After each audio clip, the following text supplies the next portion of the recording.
Assalamualaikum. Halo adik-adik, kembali lagi dengan pembelajaran IPA ya. Nah, pada video kali ini kakak akan membahas mengenai sistem gerak pada tumbuhan.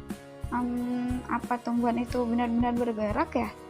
Jika dilihat secara langsung, tumbuhan seperti diam aja ya, karena dia selalu berada di tempat yang sama. Namun, tumbuhan pada umumnya bergerak, tapi dengan kecepatan yang sangat lambat. Jadi kita hampir tidak menyadari bahwa tumbuhan itu sedang bergerak. Nah, tumbuhan tidak punya sistem saraf pusat seperti manusia ya, tapi dia punya organ-organ di dalam selnya yang bisa mendeteksi perubahan lingkungan. Karena itu, tumbuhan mempunyai sifat iritabilitas, yakni salah satu ciri makhluk hidup. Apa sih iritabilitas itu?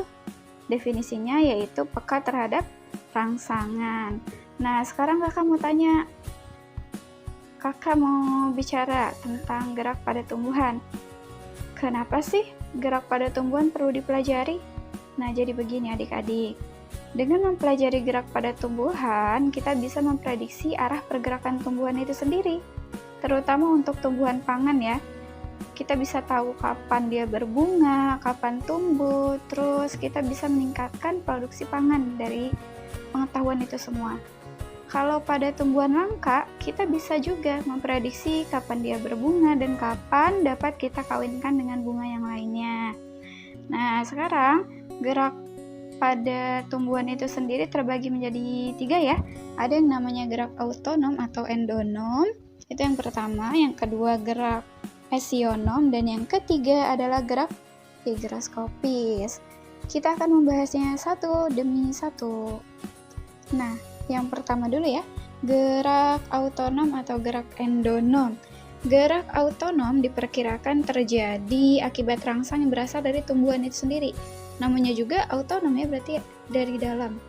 Contoh gerak autonom itu gerak melingkar aliran sitoplasma dalam sel daun hidrilla verticillata ya, serta gerak tumbuhnya akar, batang, daun, dan bunga itu akibat dari respon dari pertumbuhan tumbuhan itu sendiri, yakni dari dalam ya, rangsangan dari dalam. Nah, di sini ada gambar tumbuhan hidrilla verticillata ya. Jika adik-adik mengamati daun tumbuhan ini, maka akan melihat struktur seperti dinding tembok yang di dalamnya terdapat butiran bulat berwarna hijau. Nah, struktur seperti tembok tersebut merupakan sel daun. Di dalam sel daun tersebut terdapat cairan yang disebut dengan sitoplasma. Dalam sitoplasma terdapat butiran bulat berwarna hijau yang disebut kloroplas. Jika adik-adik amati kloroplas tersebut secara cermat, adik-adik akan melihat kloroplas tersebut bergerak berkeliling atau berotasi ya di dalam sel yang disebut dengan gerak siklosis. Nah, pergerakan tersebut sebenarnya akibat dari pergerakan atau aliran sitoplasma dalam sel. Gerak ini terjadi secara spontan dan berasal dari dalam sel tumbuhan tersebut. Gerak yang terjadi akibat rangsang yang berasal dari dalam sel atau tubuh tumbuhan disebut dengan gerak endonom. Next kita bahas mengenai gerak esionom ya, yaitu gerak yang dipengaruhi oleh rangsang dari luar tubuh tumbuhan. Nah, gerak esionom ini dibedakan menjadi gerak tropisme, gerak taksis, dan nasti. Di yang pertama kakak bahas gerak tropisme. Tropisme adalah gerak tumbuhan yang arah geraknya dipengaruhi oleh arah datangnya rangsang. Gerak tropisme dibedakan menjadi 2, yaitu gerak tropisme positif dan tropisme negatif. Gerak tropisme positif yakni gerak tumbuhan mendekati sumber rangsang, sedangkan tropisme negatif adalah gerak tumbuhan menjauhi rangsang. Nah, berdasarkan rangsang yang mempengaruhinya, gerak tropisme dibedakan menjadi 5 macam, yaitu yang pertama ada yang namanya fototropisme, yakni gerak tumbuhan ke arah cahaya. Contohnya apa, Kak? Contohnya gerak bunga matahari menuju arah datangnya cahaya matahari. Kemudian yang kedua ada yang namanya tigmotropisme, yakni gerak membelitnya ujung batang tumbuhan akibat bersentuhan dengan ajir atau batang tumbuhan lain. Tigmotropisme disebut juga fototropisme.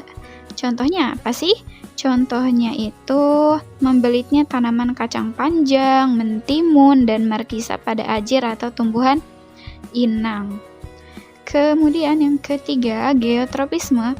Geotropisme itu gerak tumbuhan menuju arah gravitasi bumi ya. Kalau menuju arah gravitasi bumi dinamakan dengan geotropisme positif, atau menjauhi arah gravitasi bumi itu dinamakan geotropisme negatif. Nah, geotropisme juga bisa disebut juga dengan gerak gravitropi. Contohnya apa? Contohnya gerak ujung akar ke pusat bumi. Kalau mendekati gravitasi berarti geotropisme positif. Dan gerak batang yang menjauhi pusat bumi dinamakan dengan geotropisme negatif karena menjauhi gravitasi ya. Kemudian selanjutnya ada yang namanya hidrotropisme. Hidrotropisme adalah gerak tumbuhan menuju air. Contohnya yakni gerak ujung akar menuju tempat berair. Kemudian yang terakhir namanya kemotropisme, yakni gerak tumbuhan ke arah rangsang berupa zat kimia. Contoh gerak kemotropisme yaitu gerak ujung akar menuju tempat yang mengandung banyak mineral. Terus udah tropisme. Selanjutnya adalah taksis ya. Nah, pada gerak taksis ini merupakan gerak berpindah tempat ya, baik salah satu bagian tumbuhan atau seluruh bagian tumbuhan berdasarkan macam rangsangnya. Gerak taksis dibedakan menjadi dua, ada fototaksis dan ada kemotaksis. Kalau fototaksis terjadi akibat rangsang cahaya. Contoh gerak fototaksis yaitu gerak kloroplas ke arah bagian sel yang terkena cahaya dan gerak spora berflagela ke arah datangnya cahaya. Jadi kata kunci dari taksis ini berpindah ya. Kemudian kemotaksis. Kemotaksis terjadi akibat rangsang dari zat kimia. Contohnya gerak kemotaksis yaitu gerak spermatozoid pada tumbuhan lumut dan tumbuhan paku menuju sel telur di dalam arkegonium. Nah, bergeraknya spermatozoid ini karena tertarik gula atau protein yang dihasilkan oleh arkegonium. Kemudian yang ketiga adalah nasti. Nasti adalah gerak tumbuhan yang arah geraknya tidak dipengaruhi arah datangnya rangsang ya. Gerak nasti dibedakan menjadi 7 macam. Jadi ingat-ingat ya adik-adik, kalau si taksis sama tropisme itu dipengaruhi arah rangsang, kalau nasti itu tidak dipengaruhi arah rangsang. Jadi dimanapun kita memberi rangsang, dia akan memberikan respon yang sama. Yang pertama adalah jenis-jenisnya nih ya, fotonasti. Gerak ini terjadi akibat rangsang cahaya matahari. Contohnya gerak fotonasti itu bunga pukul 4. Nama latinnya itu Mirabilis jalapa ya. Mirabilis jalapa yang mekar pada sore hari. Kemudian selanjutnya jenis yang kedua seismonasti atau tigmonasti. Gerak ini terjadi akibat rangsang berupa sentuhan atau getaran. Contohnya gerak seismonasti itu daun putri malu yang punya nama latin Mimosa pudica, mengatup ketika disentuh, dan daun tumbuhan Venus punya nama latin Dionea muscipula yang mengatup apabila ada serangga yang hinggap di permukaan bagian dalam daunnya. Kemudian ada yang namanya niktinasti. Niktinasti adalah gerak tumbuhan akibat rangsang berupa suasana malam hari. Gerak ini disebut juga gerak tidur. Contoh yaitu daun petai Cina, daun putri malu, dan daun kersen yang mengatup pada malam hari. Kemudian termonasti, yakni gerak tumbuhan akibat rangsang suhu. Gerak termonasti yaitu contohnya bunga tulip yang mekar apabila suhu lingkungan naik dan akan menguncup apabila suhu lingkungan turun. Kemudian selanjutnya ada yang namanya kemonasti. Gerak ini terjadi akibat rangsangan zat kimia. Contohnya pada mulut daun atau stomata yang membuka pada siang hari akibat adanya karbon dioksida di udara, dan tumbuhan yang mengambil karbon dioksida di udara untuk melakukan fotosintesis. Nah, yang selanjutnya hidronasti. Kalau hidro berarti berhubungan dengan air ya. Artinya dia terjadi akibat adanya rangsang air. Contoh geraknya yaitu gerak daun alang-alang pada musim kemarau menggulung untuk mengurangi penguapan. Kemudian Terakhir, nasti kompleks namanya. Nah, gerak nasti kompleks terjadi akibat pengaruh beberapa rangsang. Kalau tadi kan satu-satu tuh rangsangnya, kalau ini banyak gitu rangsangnya. Lebih dari satu rangsang. Contoh gerak nasti kompleks yaitu membuka dan menutupnya stomata dipengaruhi oleh kandungan karbon dioksida, cahaya matahari, zat kimia, air. Oke, gerak endonom dan esionom sudah dibahas. Nah, terakhir kita membahas gerak higroskopis. Nah, gerak higroskopis ini adalah gerak bagian tumbuhan akibat adanya perubahan kadar air atau kelembapan ya di dalam sel sehingga terjadi pengurutan yang tidak merata pada sel-sel penyusunnya. Contoh gerak higroskopis diantaranya membukanya sporangium pada tumbuhan paku dan tumbuhan lumut, serta pecahnya kulit buah tumbuhan polong-polongan yang sudah kering. Nah, ini ada kakak berikan gambar ya. Kalian pernah melihat buah polong-polongan seperti kacang kedelai, buah cangkring, dan buah biduri yang masih muda dan yang sudah tua belum?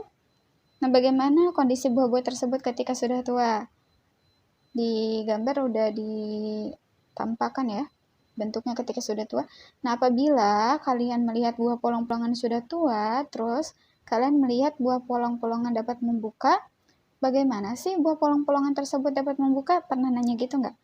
Nah, ketika buah polong-polongan sudah tua, terjadi perubahan kadar air di dalam sel secara tidak merata.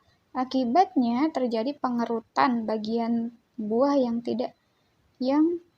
akhirnya kan terjadi pengerutan bagian buah yang tidak merata. Pengerutan ini membuat buah polong menjadi terbuka.